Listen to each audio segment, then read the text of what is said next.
We already see the Fredrin, the Martis, the Benedetta being banned from that side. Whereas RRQ AKIRA, they've opted for the Fanny and the 1-1 ban. So fast, so crisp. They already know what they want to get rid of. And again, a lot of targets on towards flexible picks in the jungle and the EXP lane. The fact that they got rid of Martis is rather interesting, but I would like to see, because even though Team Hawk likes to play for those big team fights, there's so many easy, simple counters. Diggy, for an example, being just the end-all, be-all to team fight comps that rely on heavy engaged CC. I like that they took out the Benedetta as well, right? Because of the Takashi game that we saw earlier. So as we get further in the tournament, you'll start to see those respect bans come out, and we're already seeing them in day 2 here. Last ban, though, from RRQ AKIRA is going to be that carry here, who we've seen picked up quite a bit of time. And just like we saw with Benny Cutie, the amount of damage and attack speed you can build on the carry deserves that ban right now. For sure. Right now, I'm sweating for Team Hawk. At some point, they need to lock in a hero for Panda relatively early on. Joy's still available, but it looks like Glue, of course, going to get locked in for the side of Team Hawk. At least Lola, I know for sure, is comfortable on this hero. Man, we totally forgot about the Glue. The Glue is going to be the #1 priority, obviously, with how crazy and dominant he has been when he gets opened up, right? The amount of level of cooldown that has been taken away from him is just so imperative, and it makes him kind of untouchable at this point. So now RRQ AKIRA, they are forced in a position that the Valentina is open. Are they going to go for it themselves, or are they just going to go in for the other prio heroes? I think Valentina, they might want to hold off on. Pharma seems to be a more optimal pick, especially when you're up against the Glue. Although we did see day 1, there were a couple of moments where it's a bit awkward. So for now, they're going to be locking in the Valentina. I think that's not a bad pick regardless, but also the Joy. So I'm wondering if this Joy, we're going to see Joy again go in the jungle here in the hands of King. It could be a possibility. The Valentina still, I think it is a good priority pick, but you want to be able to ensure yourself that you're not cut off from the ultimates that you need. You still have to play around that like we saw in the previous matchup. And usually, more often than not, you have at least 2 choices of ultimates to take, and that's really up to you or your team on how do you utilize that, right? So again, those choices are going to be here for RRQ AKIRA to make. But also on the other side, Team Hawk, now they've got to decide what their next 2 picks are going to be for the first phase of this draft. And there you go, it's locked in. It's going to be Dairoth's first appearance here so far in M4. And there's the Kadita, who we've gotten used to seeing up to this point. I respect it. I respect it a lot. The fact that Glue is already locked in, we know for a fact that Dairoth is going to go into the jungle, and that means Gary is going to be quite proactive throughout this game. So RRQ, they need to start thinking of ways to either slow down Gary, and that could be done in 2 ways. Lolita as a way just to, target lock stun, and then make sure you disengage with the Numenon Blast later on, or look for a more invade-heavy, priority-focused composition, looking to push the enemy back, and then invade their jungle and steal resources. I'm thinking, right? Because with the Kadita being picked up, they are going to rely a lot on that early game pressure. They need to find these pickoffs. And before they go into the second phase, they've actually picked up the Claude.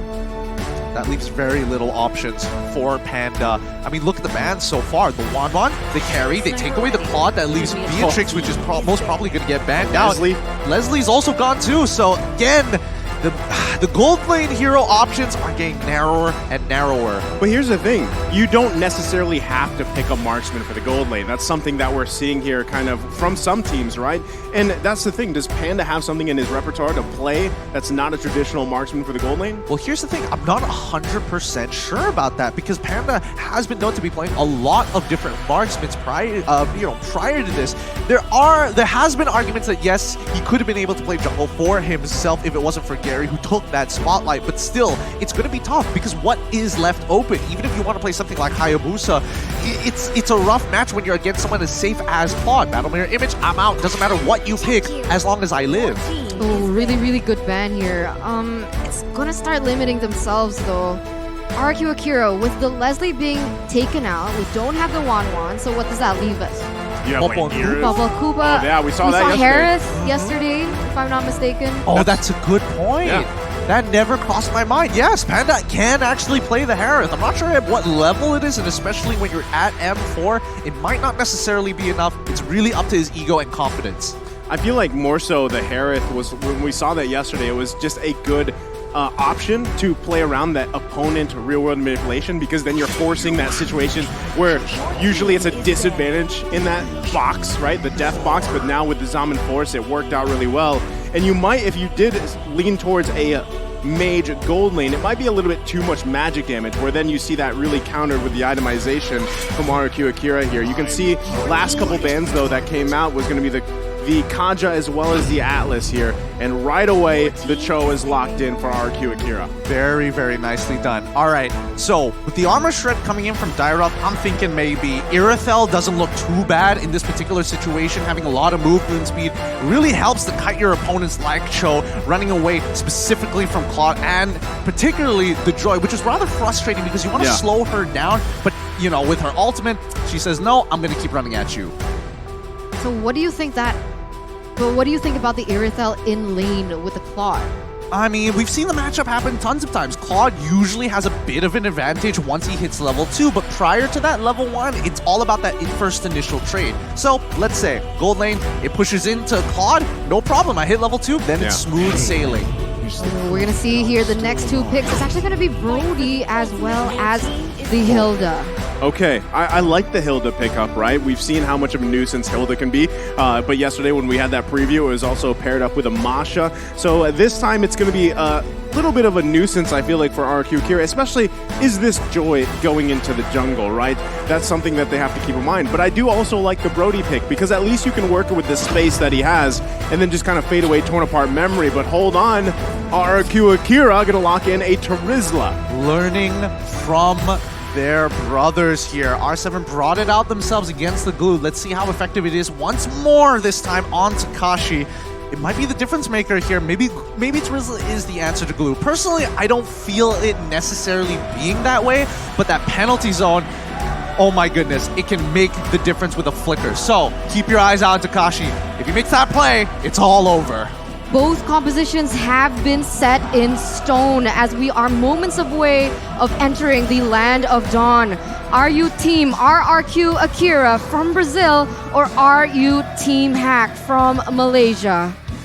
Man, I'll tell you what, both team compositions are actually pretty scary here, but I still want to see how this Terizla pick works. Is it going to be utilized very well alongside with everything else being thrown at them? Like you mentioned, Gideon, penalty zone is going to be a tough obstacle to work around here. So we're going to find out as we load up into the last match of the day. Group stages, day number 2 here between Team Hawk and RRQ AKIRA. How are you feeling here? I mean, this is the last Malaysian team today. Look, don't look at me like that. I'm shaking, okay? I'm already shaking right now. And I hope we don't see the proxies coming in from this Terizla, because you can expect the Hilda to immediately start to invade King. Oh, whoa! They brought the whole party. Already. Min, though, I mean, this is what we expect from a Hilda right early on. Gonna force King here to get whittled down a little bit. Does use that retribution, but should be just fine here. Hold on. Gusta Lagusta on the top side. Also, it was a lane swap. There's some flippy floppy here going on again. Oh boy, I'm imagining the entire world going like, man, Malaysians really know how to just cheese people out in these lane swaps. And yes, Brody should be able to bully Terizla relatively easy, but Terizla can just play safe, you know, clear the waves, nothing to do. But Gusta Lagusta, he needs a bit of help here, especially with the early game base stats of no way, Dimon. Okay, he did it. With the base stats of someone like Lou, it should be more than enough. Wow, okay, Gary's still going to commit on this, or is he going to back off? A lot of pressure here on King already in the jungle early on. But let's see how this all situates. If they stay in this lane. Still, though, 4 members here of Team Hawk on the top side. They grab the first blood. It's Gusta Lagusta that goes down. Can they find Luis as well? Min has to back off. He's quite low, but already first blood for Team Hawk. Beautiful, beautiful pressure from Team Hack here. They know exactly the winning conditions for RRQ AKIRA, and that's going to weigh heavily on how Gusta Lagusta is able to farm. And in this early game, he's already been taken down once. They already have a lot of damage onto this tower in the top side, and they're going really crazily more onto this. they're getting hyper aggressive here. I think they're going to proxy this wave. They might even, honestly, if they wanted to, they could have broken the first turret and traded for the turtle, but instead, they're going to run down and focus on these neutral objectives. Oh, Takashi. Oh, Team Hawk making their way down to the turtle pit here. They're going to find the target, and Takashi falls here with the setup. Now it's Saijin here. King's still going to be working on the turtle. The rest of the team coming to join the party. Can they grab it? It's King that gets the turtle with retribution. They're going to force the flicker out from Saigon. And just like that, it's 2-0 for Team Hawk with a nice little bit of a lead. Min's got to be careful here too, still making the pressure for King on this purple buff. RRQ AKIRA need to find a way to slow things down, right? Because right now they're playing exactly into the tempo that Team Hack wants them to. And Min is so confident enough that he can go in 1v4 and he doesn't care. As long as he's able to deter the rotations from King, he's doing the perfect job. Yeah, I mean, he understands his only problem is, oh, if I'm too low and then I get CC, that's when he has a problem. So he's keeping a very close eye on Luis. The moment he moves, he can tell the rest of his team where they should expect the upcoming battle, which is on the top side of the map. Okay, they're going to focus on Man here. He takes a little bit of damage, should be able to heal back up, uses the rough waves as well. Gets out of dodge for now, but still into the jungle we go. It's Min continuing on being a nuisance, but King's had enough. Can he get the kill? Here's going to be working on it. Lola there to help him out. Nobody goes down yet. Tell me, I mean, everybody can say, EXP late, it's so boring, and Glue, he's not busted. Don't lie to my face. Don't you ever lie to my face. He is so unbalanced right now. Well, he's going 2 versus 1. Gets the way of the dragon just to disengage. But yeah, wouldn't you rather see this than the Esmeralda or Uranus matchup we always used to see before? Yeah, true. I mean, like, how many seasons did we see the Esme Dairoth or Esme Uranus? Hey, right? look, as the M series historian here, I'm tired of seeing Lunox Harith. You know, that was a very good amount of a long time. Same goes to Grok, but hey, you know, in this particular situation, at least Glue brings a bit of color. I mean, right now, RRQ AKIRA, they are trying to be aggressive as well, and that was kind of questionable, right? Because the last team fight that they actually wanted to go for, it wasn't Cho with level 4 yet, so he didn't have the CC that he wants, and now you can see once again how aggressive they're going, but here we go! Gary gonna get kicked into the wall. It's King that grabs the kill here. So a pickup for RRQ AKIRA, and Takashi grabbing another one as 2 fall. They're gonna look for a third man on the run here. 4 members of RRQ on the hunt, and Man can't escape that as Luis takes him down. That's what I was talking about, right? They need to know when their power spikes hit. They need to know that most of the members from their team require that level 4 to have an impact in the game, and that's exactly how they are going to be able to turn it around. They need to play patiently, look for the moments, and not force anything. Oh, just like that, another pickoff here from Luis, the right target. Min, though, gonna bob and weave the best he can. We've seen this before. He's able to escape with the sprint. What's up with us in Hilda? We're just cracked on it. We're so crazily good on it. Honestly, even during MPLs, they don't look this good. So here at M4, these supports are really waking up to the movements, and especially with the way that RRQ is handling them. But I do think that RRQ, they're starting to adapt to this. They're slowly adjusting. Yeah, that was like deja vu. Literally same pathing, same hero, same country, and just like that, another turtle going in the hands here. And Team Hawk, look at the lead that they're building, right? It is slowly but surely building in their favor, but I gotta say, RRQ AKIRA finding moments just like this. It might be another kill here, but Luis, look at the damage coming out! Gary punishing him with the strike, forcing the flicker back. Now it's King there, here to help Gusta Lagusta, and just like that, another pickup. Wow, they didn't actually get the trade kill there. Okay, good moves coming in from Team Hawk. Just fast guerrilla warfare, in and out. 1-0 trade for the moment, as we do have a moment to take a look at the items. It doesn't seem like Sagan or King want to commit onto this, so Gideon, take it away. I'm just looking at Glue, the fact that he's got 2 complete items already on the board. He's got the most gold on his team. And then I'm looking down at Panda, who's only got 41, and he's just like, yeah, this lame swap was great. Hey, you know what? You can call it a cheese strat if you want, but it seems to be working, I mean, for the most part, right? Now, how will that continue as the game goes on? Again, you have to look at the small lead that they've built themselves up to this point, right? 7 minutes in, they can still work around that. But still, Luis doing an amazing job trying to find any kind of pickup he can with the way of the dragon. So he's got to kind of get past this mid-man combo.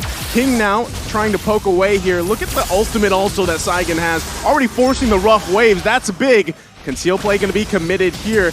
Lola, though, like you said, the front line. King, though, still going to be committing. They know man does not have the ultimate here. They're going to go in with the flicker. The TikTok play comes out. Lola still trying to survive, but it's Panda that takes out Takashi on the top side. But Min falls here in the mid lane. Lola still on the run. Do they find him? Lola can't get away.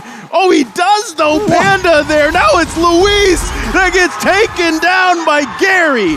Huge back play from Team Hawk. 2-for-1 trade here for RRQ AKIRA, and it seems like they're going to look for more. But they do have the man advantage now to be able to go and center their focus and the neutral objective, which is that turtle.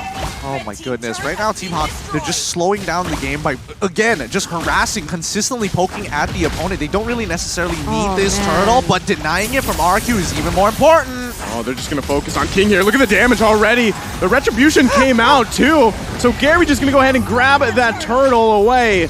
And just like that, Team Hawk furthering this objective lead now. Focusing also in the mid lane, might be looking to get the tier 2. Can RRQ hold on to it? So far, they do. Oh, this is an exciting match, and honestly, with Team Hawk, the way that they're playing, again, a series of unfortunate events for RRQ. While they were actually looking for that engage in the previous fight, Team Hawk were actually opting to go for a lane swap. So they caught Lola midway into the river, while you see someone like Brody Panda just taking out the first turn, coming down to join the fight, and cleaning up what he can. Yeah, that sucks. Yeah, it's just... That sucks. Like, what can you do? Plain like, and simple. You look at the VOD, imagine, like, Brawl sitting there, it's like, well, I mean, that's just awkward timing, right? What can you really say? Oh, I mean, on top of that, Gary now already has a Malefic Roar, so that is more so going to be shredding into the members of RRQ AKIRA here. Takashi. Still, though, they're actually able to fight off a little bit here. Man on the run. Not going to find anything just yet, though, but, you know, there's focus on the right places here for Team Hawk. It's RRQ AKIRA responding to the tempo being set, and a lot of that has to do with, man, even on this hill, though, like we were mentioning. Let's see if they can play around this. Gary waiting patiently in this death bush, possibly. They know he's there. No one going to commit just yet. Poking back and forth here. As everybody goes back, Lola, though, has to split out of there. All right. We need to talk about the compositions right now. So, because as good as Team Hawk looks right now, in the later stages of the game, they're going to get outscaled by RRQ. Brazil, and oh, they're not going to die this, are they? Man has to be careful here. Still has a flicker, though. Gary going to get out of there. Luis, though, finding a target. It's Min that falls. Panda, though, punishing Takashi. Knockup, they still hold on to the tier 1 turret. Man, 1-for-1 trade for the moment, but in the grand scheme of things, Team Hawk, they are still holding on to the lead. Man, the min-man synergy, the combo that they can actually go for is insane. And you can see that RRQ AKIRA, they respect it a lot, right? They try and bait that out. They try to bait the ultimate coming in from man out before they try to engage onto anything. But here is the next Lord. We see that Gusa Lagusa, he doesn't have his ultimate just yet, so that's actually going to be something that Team Hawk can use to their advantage. Absolutely. If Team Hawk get this first Lord, they should be able to get at least a couple of the outer turrets to secure a 5k goal lead. And that's important because, again, Team Hawk are playing for a very early game composition. Oh, there you go! Okay, and Min's not even there, right? He was going to go top side. Now he made his way back down here. Lord reset. They're just trying to get out any ultimates, like going back to the keys of victory here. Whichever team is able to bait out those ultimates, they get that upper hand. Look at the positioning for King and Saigon. They're still working around. The Lord still being focused, bobbed and weaved between both teams, though. They could get sandwiched in here. Panda, though, gonna find Takashi. That's Gary that grabs the kill. Another flicker gonna commit. Man is the one to fall. King on the retreat here. Still, again, a 1-to-1 trade. Lord still for the taking. Honestly, RRQ is just doing a phenomenal job here at slowing down Team Hawk. They just need time, and if they have to trade 1-for-1 while Team Hawk is ahead, it's such a big win for them. Look at that. Min forcing back King. Luis, though, another initiation with the Way of the Dragon, but he gets punished by Gary. Lord's still going to be worked on. Lola flickering out. King has to back off. He's too low. Min, though, Saigon able to grab a kill. Min to fall. Lord still up, working by Gary. And now RRQ getting in position. Lord's going to go ahead and reset. Gusa Lagusa trying to focus on this tier 1. Can he grab the turret? Man taking the damage. But he finally clears the minions, and we're back to square one. I mean, after all of that, nobody has gotten their hands on the Lord, and they're doing this really nicely. Team Hack, they need to I like the dancing, guys. That's right. I like the dancing. Oh my god, what? He just did Take it out. Panda didn't like it because they initiated the mid lane. Gary's going to be in trouble. And also on the top side, it's Man That Falls. RRQ AKIRA. Hear them loud because they take them down. And now the focus in the mid lane. Tier 1's going to fall, and now the Lord for the taking. Now that's what I wanted to mention before everyone started dancing here on the caster desk, is the fact that Team Hawk, they need to respect the damage output coming in from Gusta Lagusta because he has already reached that item power spike. The Golden Staff is already there, already dealing a lot of damage, and when they clump up 5v5, they might have a better odd at struggling. And now you can see that they've already acquired the Lord, and RRQ Brazil instantly going to be able to take away that early lead that Team Hawk initially had for themselves. Yeah, we're going to see the replay in a little bit, but you're going to, after this, RRQ, AKIRA are going to start snowballing out of control. The scaling is really starting to make it a difference here, and with a lot of the engagements happening in towards this mid-game to stall it out until that item power spike, it's putting a huge stall on Team Hawk's plans. They need to end this as quick as possible because at the end of the day, Panda, he has to only farm. And when even at max items, he doesn't scale as hard as Gusta Lagusta. Oh, they're going to be looking to take out Min here as he's going to be the focus. Takashi going to miss that ult. A little bit short here, but still Min on the run. Can't get away, though, from Saigon as he cleans up the kill. Focus on the tier 2 on the top side. And RRQ just in a comfortable lead right now. I mean, did you see the items coming in from Sagan there, Gideon? Okay, Yep. he had the Holy Crystal before, and now he has the Divine Glaive to top it all off. Yeah, he's Sagan's right now. He's kind of popping off, and now RRQ AKIRA is going to start dominating the rest of this match. Team Hawk, I mean, they need to make some kind of glory play here to really top the scales against RRQ. They need to find a way to take down Gusta Lagusta without a quote-unquote reliable source of CC, right? Because Man didn't opt for the Petrify. He went in for the Flicker instead, so it's going to be a little that much more difficult to pick these really core heroes off. And he doesn't, I mean, even looking at the items, he doesn't really have that burst potential just yet. I mean, he could probably get someone half health low, but King gonna be the focus here. Getting caught in a lot of CC as Gary's able to get the kill.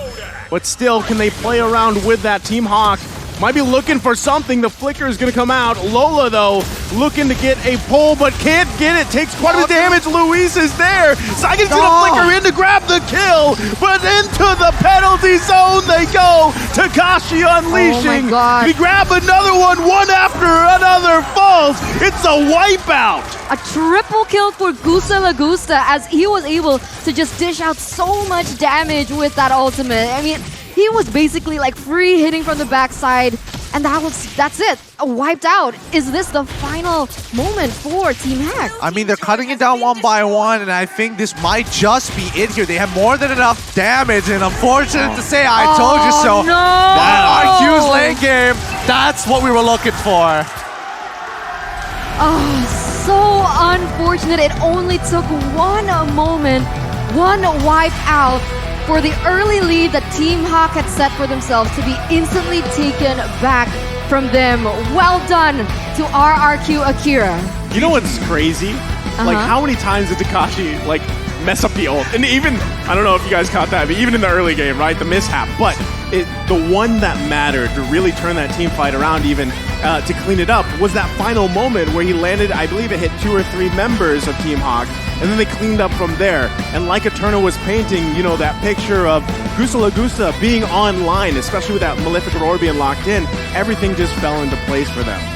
Yeah, I mean, honestly, if we're looking at the way the game was going to go based on the compositions alone, it follows the script, you know? If you aren't able to get that first Lord to secure that lead, the game just becomes more progressively difficult for your team that does not scale, which, again, that's why a lot of teams, if they take up Brody, there's only 2 ways of playing it. Killing spree for that early game, or they're going to go for that weapon master to ensure that they have enough stats for the late game. Yeah, you're right. You're happy again. Huh? You're happy again. Casual smiling. Casual smiling. Who's happy? Not me. There was no hitting the desk in this one. No. Ino wasn't playing, but yeah, that was really entertaining to watch. I just wish they went in a little more all in for Team Hawk with the Kadita Petrify, because I felt like their composition kind of lacked CC at the end of it. Like, they were really good at rushing, they were really good at that in the early moments of the game, before level 4, but as soon as all the members from RRQ AKIRA had that, it looked a little bit more difficult for them to put the same amount of pressure that they had earlier on in the game. No, I totally agree with you, and I think, that's a fundamental flaw, unfortunately. But again, they didn't get the snowball as much as they want to. If they had a 10K gold lead, very different story, very difficult to come back from. 5K gold lead, it's about 60-40, and that's the odds that Team Hawk was looking to get. Like the crazy thing though is because of that, cheese track, call it what you will in the beginning, the lane swap basically. It got them that early lead, but still I think Luis especially on that show did an amazing job at just kind of forcing the team to get back into the game with a lot of those on-point Way of the Dragons. Even if it didn't result into a kill, it disengaged things for a little bit for the team to catch up. But then there were times where it did convert into a kill, and I feel like they did a great job at just working back from that lead that was Team Hawk in the beginning. Man, so patient, so patient. I loved it. I loved it. Are you sad? Maybe a little. Little. It's okay. Maybe a little. Wait, yeah, because we're on the second day of the group stage, which means on the 4th day, they're going to be playing again, right? That is true. Yes, that is correct. But hey, hopefully things are going to change in that time. I'm curious to see the item build here because I'm pretty sure they went with the double support blessings for the side of Team Hawk. So when we pull that up on the screen, then we can get a bit deeper because I want to see what Takashi built as well. Okay, so now we're going straight into the item builds for that team. 10 to 16, 15-minute game. RRQ AKIRA winning it out. Winning it out, Ian. I'm sorry, I got distracted with the chanting going on. It's like, who's still chanting? The game's done. But yes, besides my distractions here, again, number one, Sagan, almost full item build here, consistently not dying to a lot of these situations, mainly because, yes, he has 2 dashes on top of the fact that he does have the flicker. But looking over to Mon specifically, if we see his boots, he has dire hit. He's looking to one-shot someone. Although I will still question why did he not take the Petrify to almost secure or guarantee kills on people like Gusta Lagusta, or maybe he just agreed or knew he would go for the Purify. Yeah, I feel like Team Hawk needed a little bit more time here. Gary also had a pretty phenomenal game early on, especially, with this Dairoth pick. First one so far for M4. But RRQ just had the answers, right? RRQ AKIRA knew exactly what they had to do around it and just played so well across the board, Everybody kind of just pulling their own weight. And as we take a look here at the post-game stats, Gideon. Oh my goodness, I didn't expect Gary to have at least 100% kill participation. Yeah. Like, okay, fair enough. I thought, maybe Min would be in that role in that situation overall. But yes, again, the people who are making the money moves, Sagan and as well as Luis, holding on. And more importantly, if you are ever caught in a situation in your public ranked games, if you are at a position of, hey, we are falling behind. If we trade 1-for-1 against a person who has a 10K gold lead, that is a huge win for the losing team. But honestly, on the note of the statistics that we see, it made sense, right? Because Min wasn't really participating in the team fights. The way that he was playing was he was trying to pressure the members from RRQ AKIRA, and so it made sense that they needed the damage coming in from Gary. But my god, I gotta say, from RRQ AKIRA, Sagan played insane. Look at his 94% KP.